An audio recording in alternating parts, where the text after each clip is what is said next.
Hello and welcome to the 2022 Koffia Movie Talk. I'm your host Andy True and it's an absolute honour to be panelling this with some amazing guests. First of all, we have actress Helen Kim. Secondly, we've got Richard Kuipers, who's the film critic and for Variety, he's also a programmer at Sydney Film Festival as well. And finally on the end, we have Dr. Gregory Dolgopolov. And he is a senior lecturer at UNSW School of Arts and Media and overall major enthusiast over Korean film. Please make them welcome, everybody. And a massive thank you to everybody that's joining in at home. We're also taking questions as well, so stay tuned. First of all, I'll ask Helen, can you tell us a bit about yourself and things that you got going? So my name is Helen Kim. I am a Korean-Australian actor working in Sydney, and I work across TV, film, voiceover and theatre. Theatre not so much nowadays because of COVID, but yeah, so I guess I'm working on a few projects online that I might share later on. Yeah. Thanks, Helen. Richard? I'm Richard Kuipers. I've been a film critic for Variety for about the last 20 years, specialising in Asian cinema, which means that I've had the good fortune and the great honour of attending Busan Film Festival and BFAN in Bucheon in South Korea many times over the past 20 years. It's been a real delight. And aside from that, I worked a long time in television at SBS on the movie show with David and Margaret, and I program a section for the Sydney Film Festival called Freak Me Out. And every now and then I'll make a documentary. I've made a couple of documentaries, one about the Australian film Stone, and a few years ago a film called The Cambodian Space Project, Not Easy Rock and Roll, which is about an Australian-Cambodian rock and roll band. So that's what I do, but I have a long and abiding interest in Korean cinema, and it's very nice to be here today. Thanks, Richard. Greg? I'm Greg. I teach film at the University of New South Wales. I teach film production, so I've got students who go off and make films, but I also teach a course which is currently running now on film festivals. So it's a course which encourages students to attend as many film festivals as they can and overdose on films like I've been. So I know some of them have been coming along to the Korean Film Festival. I've been a fan of the Korean Film Festival, if not from the very first year, then at least from the second year. I knew nothing about Korean cinema before that, and I've been progressively becoming more and more knowledgeable and a huge fan of Korean cinema. So hopefully, like you, I can share some of my passions for it. Well, guys, just to kick it off, really tough question, but what is your favourite Korean film? I know Richard went to go make some notes and he wrote 4 pages worth, as you can see. Just a And very, that's a shortened very long and short list. What is your favourite Korean film and why? Okay, I can start. Yeah. I'll think of one that you probably might have heard of, or I don't know. But it's called Chiburo, The Way Home, and it's 20 years old. And it stars Yoo Sung-ho, and it's a really heartfelt movie about a grandma and a city-born grandson who's quite spoiled and bratty, but their dynamic when they come together and he has to live with her for a while in the rural village, the clashing of worlds and like the generational gap, it's very hilarious and relatable. I guess especially because I grew up with my grandma, so I could relate to a lot of the cheeky moments they shared together.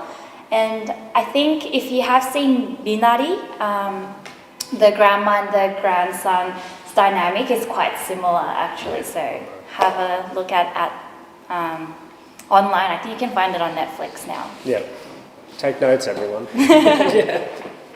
Oh, look, I have so many favourites, it's hard to say. But I think for pure pleasure, for pure enjoyment, for a film that just makes me feel happy and uplifted and just enthralled, there's a film called The Recipe, made in 2010. It's directed by Anna Lee, a wonderful female director who I think has only made a couple of films. She should make more. And it has been on SBS World Movies. I hope it's still there. And it's just an absolutely beautiful story about a prisoner who is on the run. he's uncatchable. He's the greatest master of escape in the world. And they catch him because he stops off at a restaurant for some soup. The soup is so beautiful, he can't bear to leave the soup, and he's prepared to be arrested, imprisoned, and executed. A journalist becomes interested in why this soup made this person stop. And the journey of the film is this journalist finding out what was in that soup, every single ingredient, where it came from, how it was harvested, how it was prepared. And it is just magical, finding out the secret of this soup and the power that it had. So if you come across that anywhere, The Recipe by Anna Lee would probably be my favourite for pure enjoyment in Korean cinema. Sounds tasty. It is so tasty. And yes, I did go straight out and have a soup after. I saw it in Korea, and that's exactly where I went straight after. Yeah, wow. Yeah. Thanks, Great. Richard. Yeah, my 11-year-old son beat me to this question. He said, "What's your favourite Korean film?" I was really startled, because he knew that I was coming here, and I said, "It was a really, really tough question." But I thought it's The Ox from I think about 2003, 2004. It's a documentary about a man, an old man, and his 30, 40-year relationship with his ox, and that ox has seen him through thick and thin. He spends more time with the ox, who never answers back, never nags him like his wife. And his wife is continuously nagging him in this film. They have a beautiful, gentle relationship. They leave in the morning, come back in the evening, and there's, I can't remember whether it's it must have been after the ox passes and the children come back to celebrate the life of the ox. And all of them have gone on to university in Seoul, and they've all built careers, many of them in suits, and they all pay homage to the ox and put them through high school and then through university. And I found it incredibly moving, a documentary devoted to a man and his beast of burden. And they've got such a gentle relationship. I thought, this is not indicative of Korean cinema, but it really took me a place I've never been before. And I found it incredibly heartwarming. So if you can find it, what's the name in Korean? The Ox. The Ox, does anyone know? We'll look it up. We'll do a Google. Yeah, we'll do a Google. Yeah. in the comments. Yeah. My personal favourites, I've got two. One's My Sassy Girl. I don't know if a classic. I kind of grew up on that film, and it was all about, this is what relationships are like. It's such a good film, you should check it out. And I'm a big fan of action cinema, so Old Boy, I mean, that's a classic, so check it out. They've got these really large one-shot pieces of action, which is like really impressive and groundbreaking at the time. But it's also such a great story, isn't it? It's on so many levels. It was phenomenal in terms of how they mix hypnosis and action and sort of and complex sort of futuristic drama about the notion you can have a private prison. Yeah, definitely. I thought it was a really good business idea. Yeah. We won't spoil too much if you haven't seen it before. Just quickly on that, what are your thoughts of remakes of these Korean films? Because I know Hollywood has given a go at remaking some Korean films, like Old Boy. Yeah. Look, I'm really happy for the writers and producers. Anyone who makes money by selling the remake rights, I think that's fantastic, because the more money that goes into artists' pockets, the better. Remakes in general, I find most of the time, they're not usually very good. Occasionally there are ones that come through, but I'm struggling to think of the remakes of Korean films that I've seen. And I know I've seen a few, but they're so unremarkable, I honestly can't recall them. And look, it's inevitably going to happen. This is just what happens in movies. Every time there's a successful foreign language film, it will get remade. Usually it's remade mediocrely at best, but I'm just happy that the films themselves, the original films, have gathered so much attention and had so much success that they are considered worthy of being remade by the big Hollywood machine. I totally endorse that. I don't think I could necessarily watch the remake of Old Boy. I tried and I just kind of pulled back. But I was watching The Policeman's Lineage the other day at the cinema here, and I thought, this is such a remarkable story. It is so well crafted, and the story itself is fantastic. I'm thinking this this would be source material for any American cop show, because American cop shows, it feels like they've run out of steam a bit. I could see how that could be adapted. If they do it justice, fantastic. With you, if there's a celebration of that, but I haven't seen anything that has been satisfying. And in a sense, I kind of, Korean cinema is so good. Why not just see it as is? With the subtitles. Well, I could imagine. Let's imagine a remake of Parasite. Yeah, right. If that was done really well, very pertinent to what's happening socially and politically in the USA at the moment, it could be fantastic because the template is so good. But as so often happens in remakes of these wonderful non-English language films, they're diluted or they lose the essence along the way. But something like Parasite could be a wonderful remake in the USA, but you doubt that it would come through. Yeah. So, what are your thoughts on why Korean cinema is so awesome and gaining so much attraction nowadays? Can I have a go at this first? I was thinking that it's because of the precision of the filmmaking. It's the absolute commitment to the craft that in other places may have been sort of diluted. It's I think it's this obsession with precision and perfection that is, even in action cinema, where in a sense you need some precision in order to make sense of it, but it's just that that energy and that drive, but always with something extra. So, for example, the opening up film. This is a car chase scene in a film. It's like it should be a popcorn film.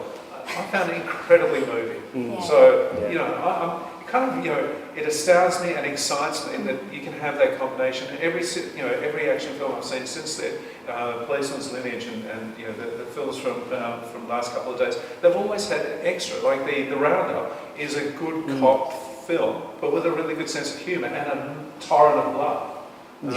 So I think that I reckon per film ratio average, Korean films have got more blood than any other. It increases each year. But I agree in a sense, like you're mentioning how certain genres, like I think Korea is good at doing like genre bending, so they don't quite fit into one, like it's just pure action or pure comedy. So there's something called 반전 drama in Korean, and in English I think it translates to like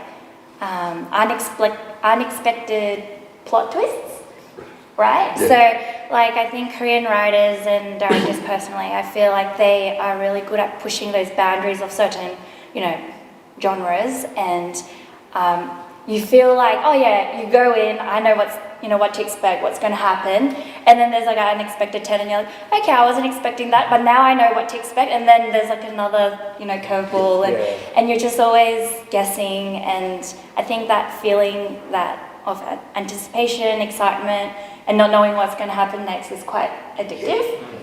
Actually, that's a really, really good point, because I think that's true, and I think it's one of the hallmarks and distinctive things about Korean cinema. And I think one of the reasons why we're watching a lot more Korean cinema and it's spreading to greater popularity throughout the world is that they've refined that skill very, very well over the years. Because when you were just talking then, it reminded me of a film called Alice in Ernest Land, which I saw about 8 or 9 years ago.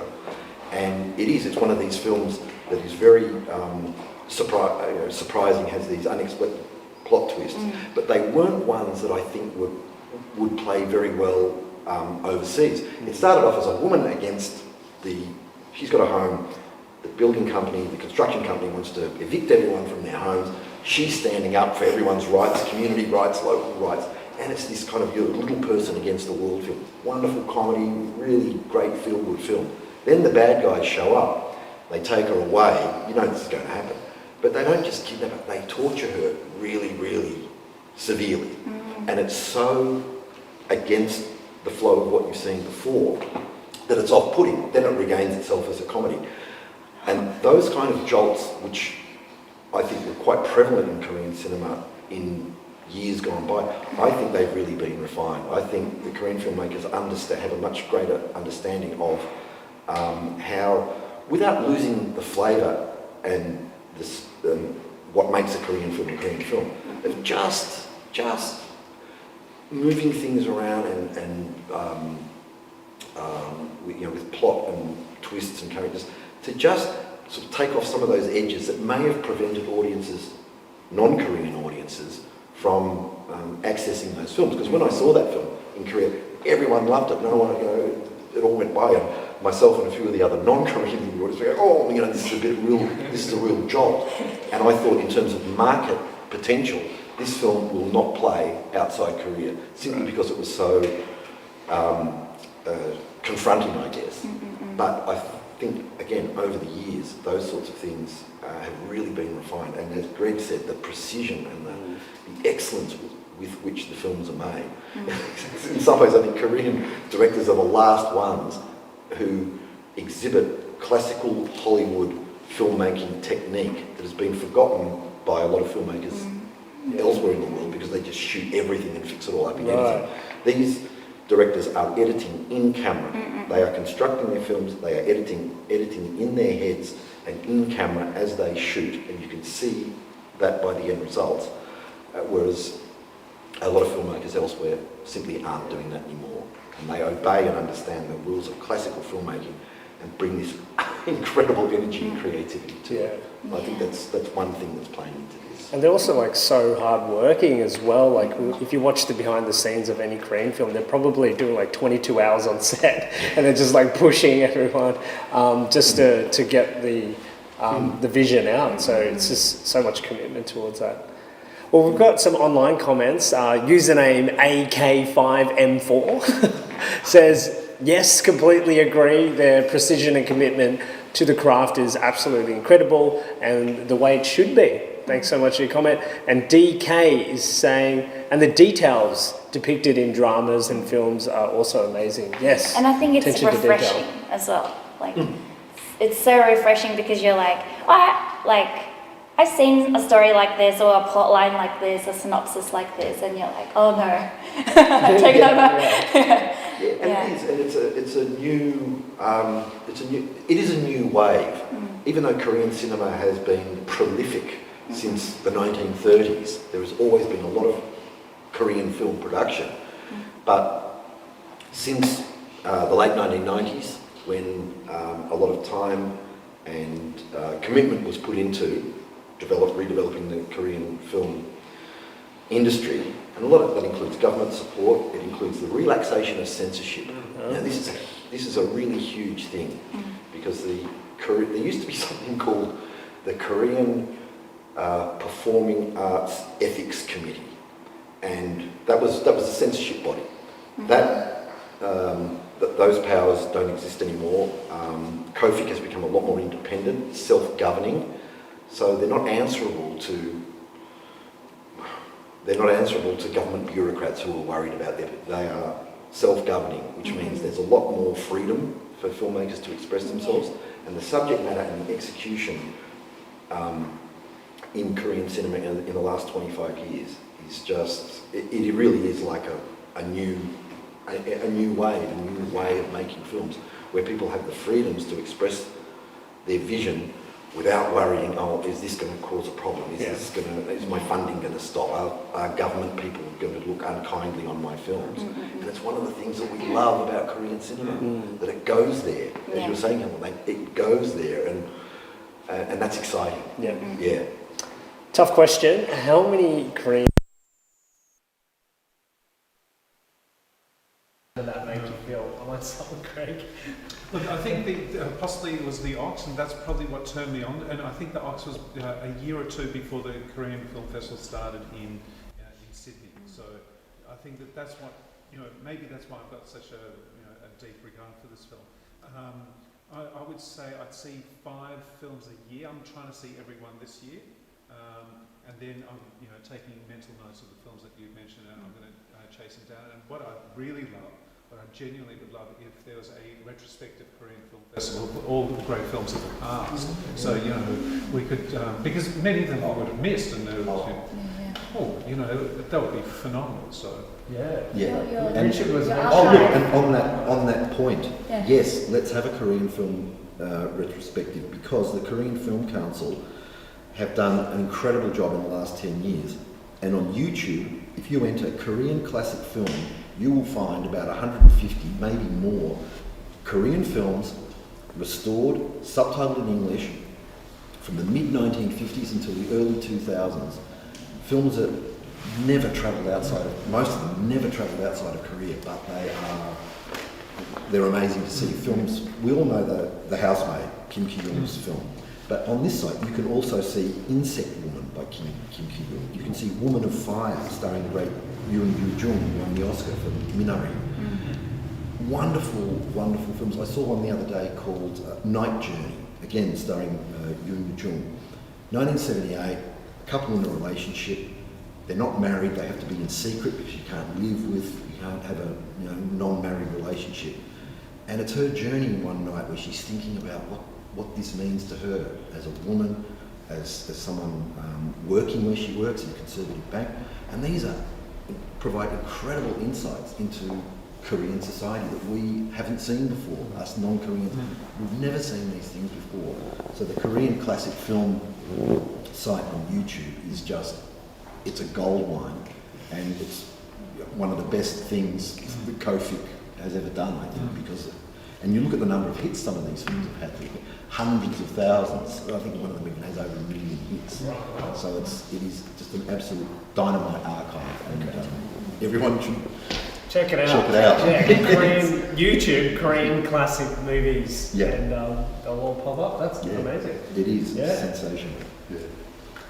But sorry, I don't want to hog things. But okay, the first Korean film I ever saw, was, believe it or not, a film called Yongari, Monster from the Deep.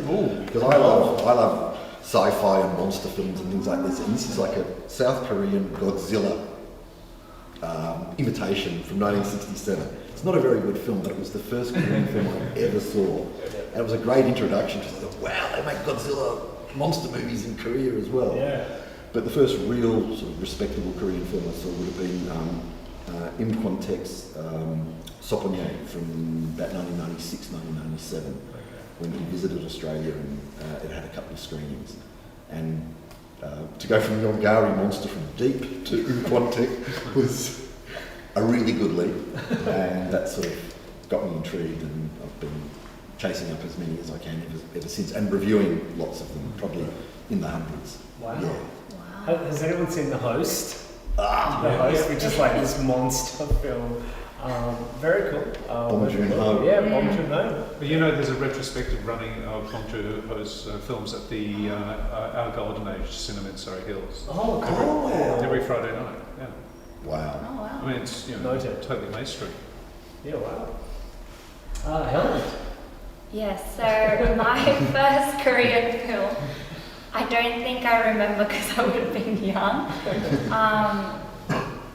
I think even when Chiburo came out, I was only 10, so I'll go with that. But I'm sure I watched maybe like before that, but yeah, and I think I watched more Korean dramas growing up, so let's...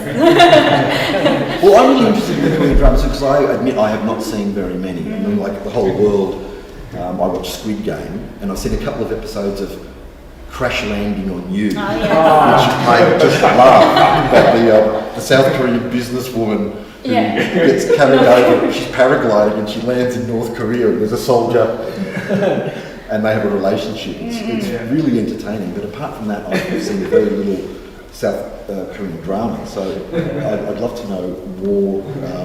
Have you seen a lot of those things? Yeah, so Korean dramas, I'd say, caters to women. It's written by women, and majority of the viewers are women.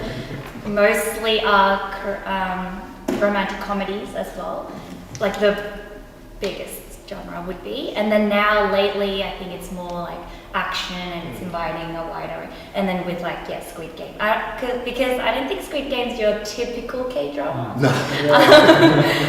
With all the tropes and whatnot. But yeah, I mean, I can give you a rom-com list to watch later on. If you want to romance your partners. Do you have a favourite K-drama off the top of your head? Oh, so I do like Crash Landing on You. Yeah, I want to see more of that. I like Secret Garden, Coffee Prince. Boys Over Flowers. Boys Over Flowers. There's a film I really love. It's called Fourth Place. It's about a boy who's keeps coming fourth in swimming competitions, and his mum is so desperate for him to succeed that she enlists the help of a swim coach who's very unorthodox. The reason he became an Olympic athlete originally was because his father ignored him so much and ran a fishing trawler. He'd take off in the fishing trawler and leave the kid on the pier. The kid would swim after his father. That's why he became such a good swimmer. It was such a heart-rending drama. I remember we had a Q&A here afterwards, and it was the audience were mainly Korean mothers who'd left Korea so their kids wouldn't have to grow up in that such a tough competitive environment. I think that context really kind of underlined why that film was so important. Because fourth place is... Yeah, but that's another thing I really enjoy about Korean cinema, is the insights into the social fabric in Korea. What's important, what the issues are, competitiveness at school being a big thing. Yeah. Male-female relationships. I'm really fascinated by gender relationships as they're represented in Korean cinema and how that is changing, and work ethics, just the makeup of society and what things like I don't see much LGBTQI film from South Korea. I know there is some. I've seen one or two, but I'm interested to see how that will develop. But that's one of the things I find most interesting is the insights you get. Because I've been to South Korea many, many times. I go to the film festival, so I'm in the hotel and you go to the cinema and you're on this very sort of well-defined route. But you see things along the way that intrigue you and make you interested in finding out where these things come from. In Busan, I always get the lift up to a cinema at the top in a shopping centre. It was right at the beginning of the day for the early session, and I'd see the staff outside the shop, and they would be sort of standing lined up, and there would be a motivational speech beforehand, and everyone was really into it. I thought, I haven't seen that in Australia. What's the tradition of that? Where does that come from? So just finding out more about social moods and morals and behaviours is really, really great. And it's great to see Korean social dramas that delve into this, that inform us. Still on that, what is something that you've learned in a Korean movie that's stuck with you? They're really bad drivers in Busan. The opening movie was good, Special Delivery, which was all shot in Busan. It's like a Fast and Furious thing. Check it out. And apparently, they're notorious for being bad drivers. I didn't know. Quick question from online, from Pink Crank. The question is, what do you think is the similarity of Korean film and dramas that made them globally popular?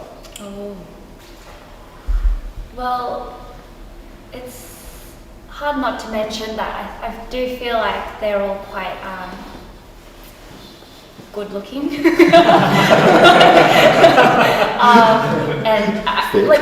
Like if you don't know that they were popular or they're celebrities in your own country, and and they're like easy to the eye, I feel like you do kind of judge the book by its cover, and then that might open the world to more Korean dramas and films. But also, like you mentioned, I feel like they don't shy away from social commentary. They're really unapologetic about a certain thing. They always, like whether it's cops or about hospitality or, North Korean soldiers, like they're so specific, and you feel like it's a subject in school you'll study, but like interesting. And then it's very eye-opening. I feel like that's the hook for me. What do you think? I think that their critique of capitalism, given that it's a highly market-driven society, their critique of capitalism is first-rate. So you think of Burning, Parasite, and Snowpiercer. These are really phenomenal, and the hosts as well. Phenomenal critiques of capitalism that are really incisive. And Marx would give it a big tick if he was if he was a film critic. I agree. And just another one of my long list of favourite Korean films is a film called Cart, and it's about female supermarket workers who are underpaid, overworked. They go. I think it's based on fact. They go on strike, and it's just this fabulous thing where these women just say, to their male corporate bosses, "No, enough's enough." And the way the strike action they take is really fantastic. It's very funny, but also has this very strong feeling behind it.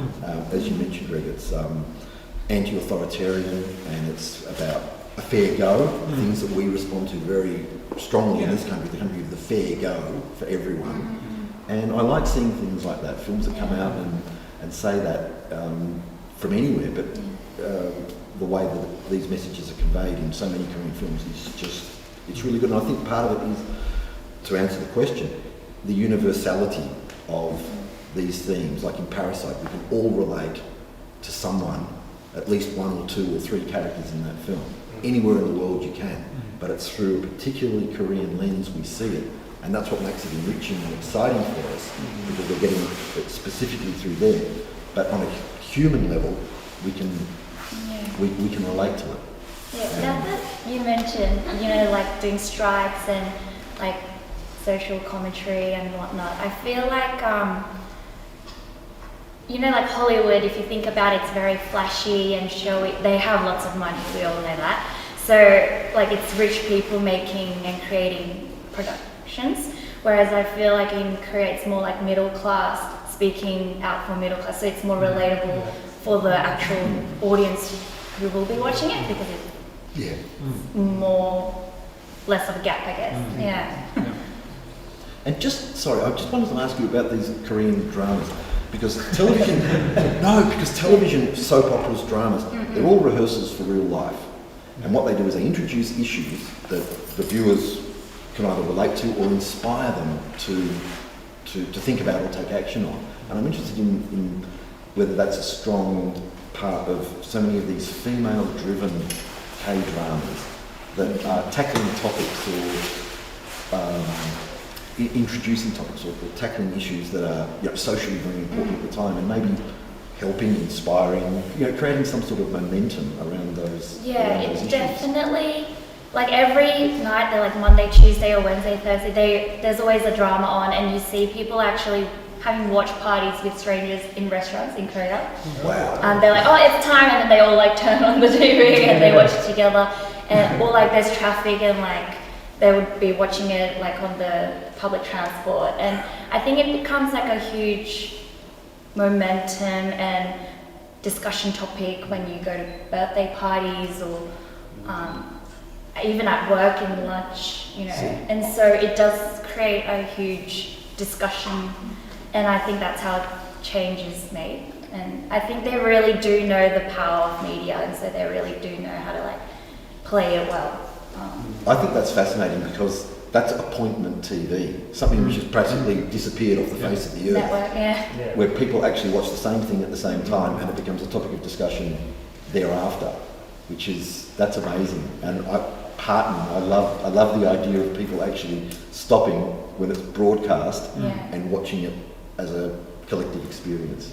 Amazing. Was there an actor that really stood out for you from all the films that you watched that you're like, oh, wow, he's good, she's good, they're good? Well, the lead actor from Special Delivery, after seeing her in Parasite, I've got a huge crush on her. I'm not afraid to do that. Yeah, that's great. Yeah, it's and just the nuance and kind of focus that she brings, and kindness and a combination of action and just performative sass. Yeah. Yeah, I have to go back to Yoon Yoo-jung from these Kim Ki-young films, and still, I mean, she's a great legend in Korea. Had a fascinating career. She made Insect Woman and Woman in Fire in 1972, then only a small handful of films until the early 90s, and then from sort of the mid-90s, she's made 1,000 films, but she's deservedly a national treasure. And every single thing I've seen her in, especially these early films, Insect Woman and Woman of Fire, because this is 1972, 71, and these are really provocative films, and they go places where other Korean films dare not go at that time, censorship, other considerations. But her fierce performance and boldness is just incredible in these roles that are really well written for her, and I think she tops my list for sure. Same. Yeah. So I have a movie that Yoon Yoo-jung was in called 장수 상회, and I think it translates to The Family Affair. Have you seen it? No, I don't think I have. If you love that, you have to check it out. Noted that now. It's like a family drama rom-com, but I don't want to spoil it too much, but it addresses dementia. And it's a very sweet way of addressing, you know, importance of your loved ones and family. So it's a feel-good one. Yeah, she's really good in that. Noted. Yes, I would love to be in as many films as she is, and be as great to be considered in that many films, because she's got a she's just something else. Yeah. How about Hye Ja Kim in The Mother? Yes. What a performance! Yeah. What a performance! It's a remarkable film. Especially, you know, the black and white version of it, because it's one of the few films that I've seen a good remake that it's a colour. Yes. Speaking of remakes, yeah. Well, I mean, sorry, it's the same film, but it's there's two versions of it. Yeah. Noted. Well, in terms of the future of Korean cinema, where do you reckon it's going? From, you know, you're from watching so many films, which direction is it moving in? Do you have a critic's point of Well, I think because the film education, the Korean Academy of Film Arts is so strong. This is a world-class film school, and so many of the graduates are people who are making these great films now. They come from other places as well, but their central filmmaking education institution is absolutely fantastic, and you can tell how it's run, again, with an independent hand. It's great to see these kind of institutions being able to do what they do without interference, to create their programs in the interest of culture and the cultural economy. And as long as that is maintained, I think there's an incredibly bright future for Korean cinema and for Korean filmmakers. And I just hope it's great to see certain influences from Hollywood or other places, but maintaining that sense of self and that very Koreanness.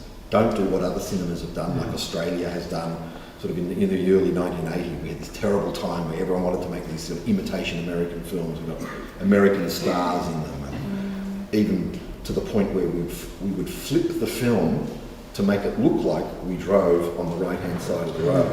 And the number plate, they make number plates in reverse, so when the film was flipped, the number plate read correctly, and it looked like it was made in America. Don't do that in South Korea. And I think, staying true to themselves. And because the films and the television are doing so well, they're generating so much revenue and so much cultural cachet, and this is the other thing. It's always hard to make people in government, wherever they are, understand the value of the cultural economy, what it does, what it means around the world. You don't measure it in graphs and points and things like this.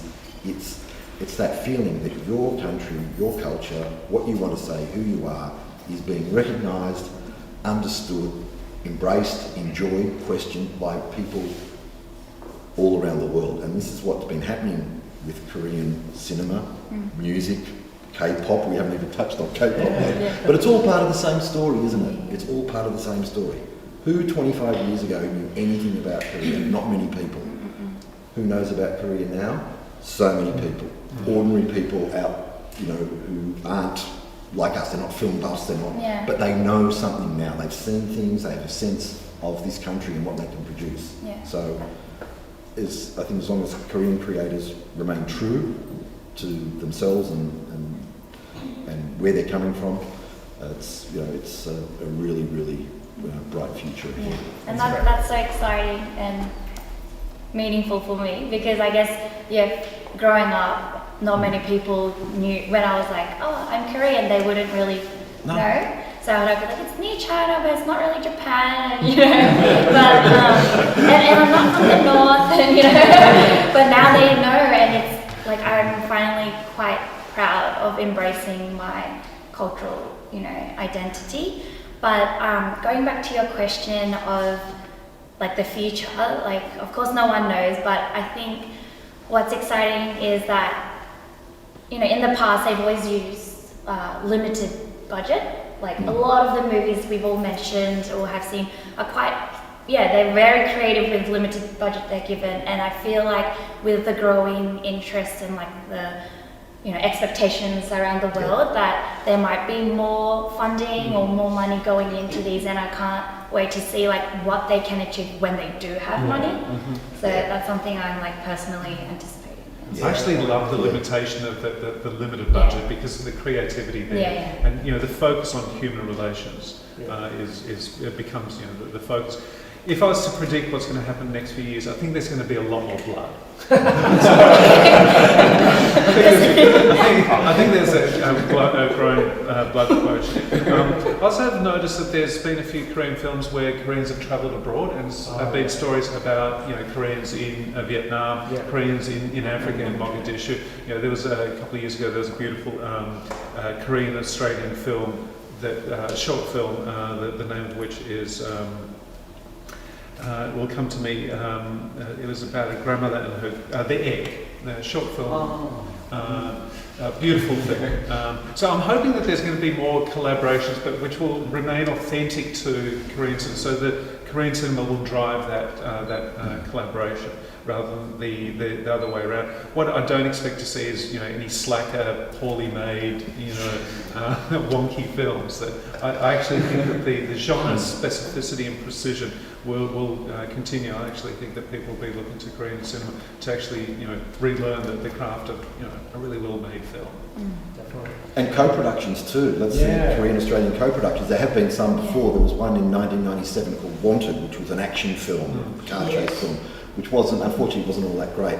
But it was something. It was a beginning. And a few years ago, I think it was a purely Korean film, but it was about a family on vacation in the outback, a comedy. But let's have more of that, because there are great stories to be told. What was that called? I wish I could remember. It's about 5 or 6 years old, maybe a little bit older, and I have vague memories of it. It's a Korean family, and I think they win a prize, or they were in a competition and they go to the outback. It's all a bit silly with kangaroos and stuff. Maybe it's called Boomerang Family or something like that. But it's all great endeavours, or many great endeavours have strange beginnings. But let's see more of this, because I would love to see collaborations between Korean filmmakers, Australian filmmakers, Korean Australians, like Helen here. I'd love to see her and other people from that background involved in telling stories that are Korean and Australian and can talk to the world. And that's what this sort of thing opens up. It opens up the opportunity for serious co-productions, sharing of stories, sharing of resources, and telling stories we haven't seen before. There was a wonderful film at the Sydney Film Festival this year called Return to Seoul. I don't know if you saw it. Made by a Cambodian filmmaker about a Korean orphan who went to France and then went back. And so that was a really great mix of Cambodian, French and Korean creative talent, and that produced a really, really beautiful story. So I hope that from the Australian perspective we can see some of that as well. It would be really exciting, I think.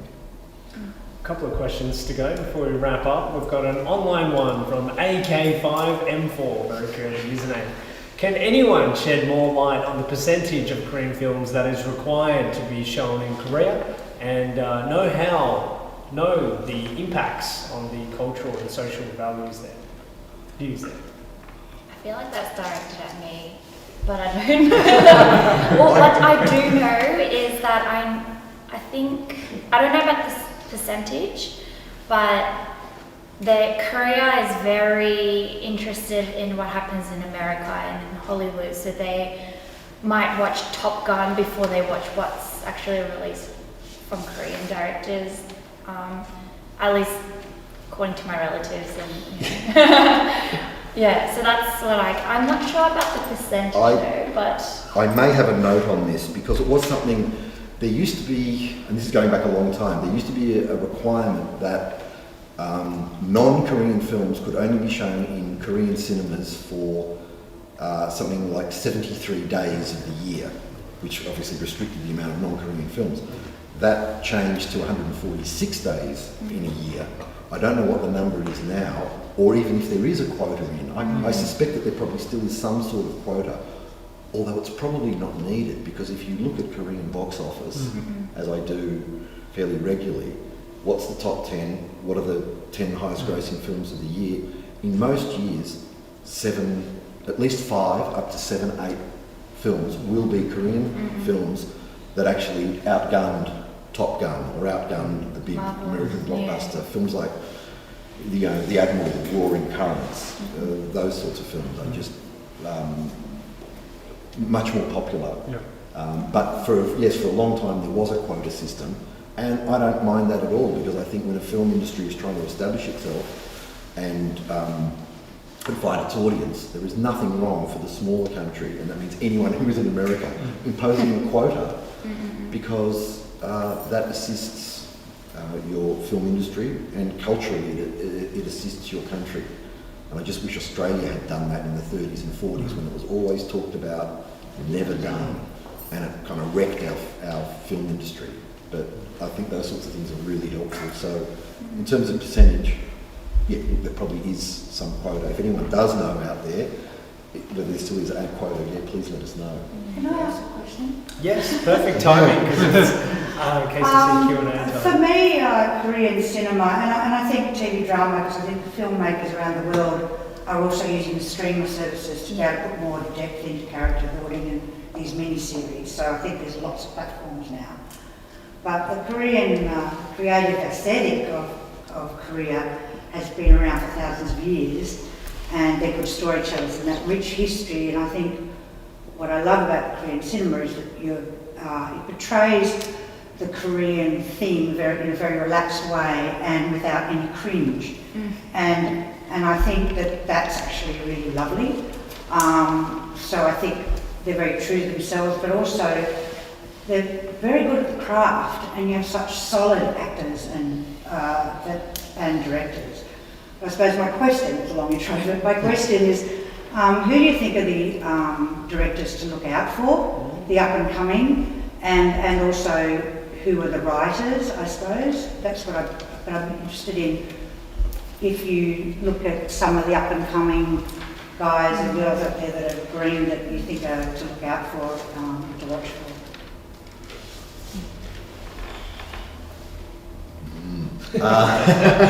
This is homework I need to do. It's homework. It's something that I would normally have much more a substantial answer to, but because I go to film festivals and see the new films by the new filmmakers, including a lot of shorts, that hasn't been possible for a number of years now. So I'm a bit out of touch on that. On your precise question, I would love to have some names of very new, young filmmakers. But it's been hard to access to actually see the stuff that's been coming out in the last couple of years. Well, it's frustrating in Australia because you read up about, or I follow the film festivals. Yes. And I know you'll see something that wins like best script or something in Busan, but I want to see that film, or the Korean Film Fest, and you can't see it here, and it's very frustrating.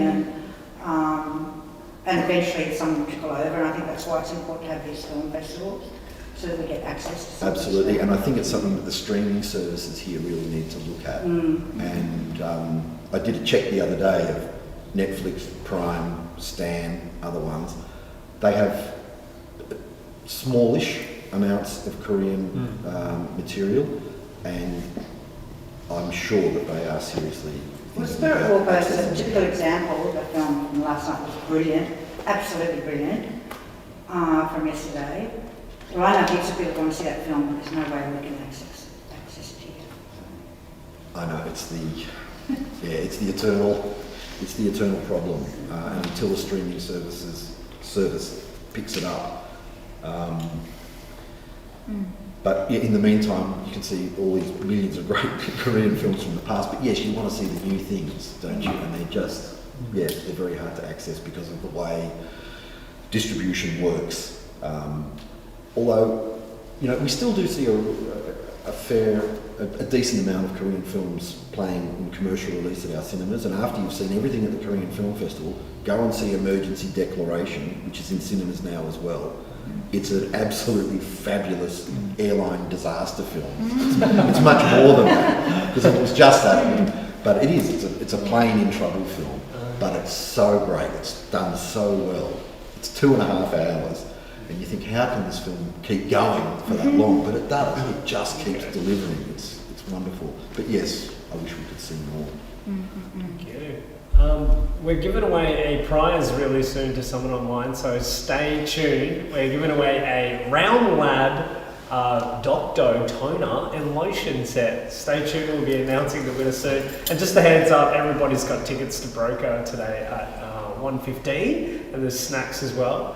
Just to wrap it up, I thought you can have a couple of seconds to think about it, but I was going to go through each genre, and if you could just spit out what you think your favourite movie is in that genre, and you guys can help too.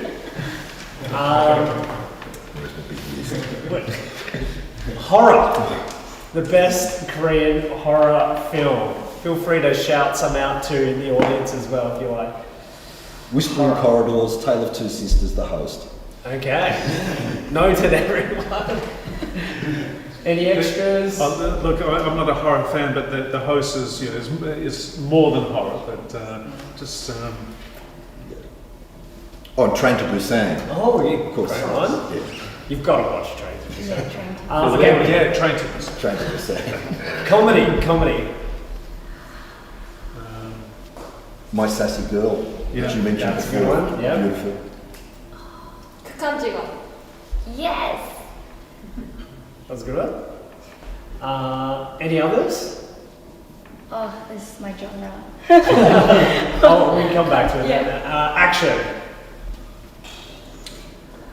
Joint Security Area. Yeah. Oh.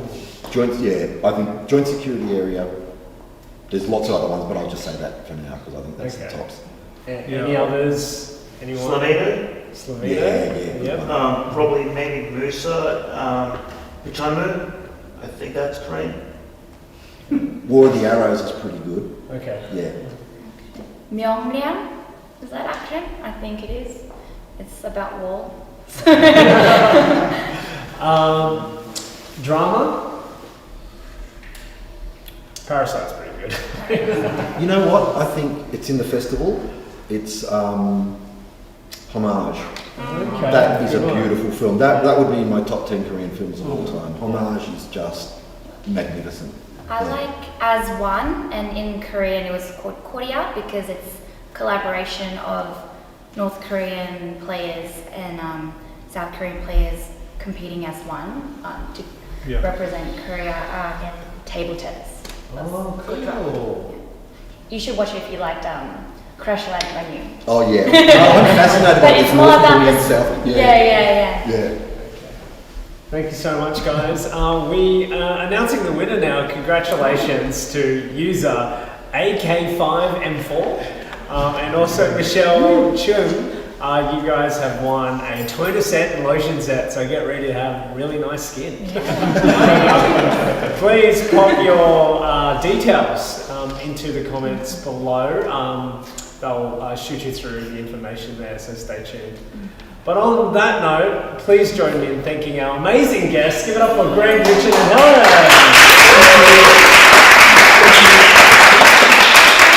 Thank you everyone for coming. Thanks, Andy. Thank you.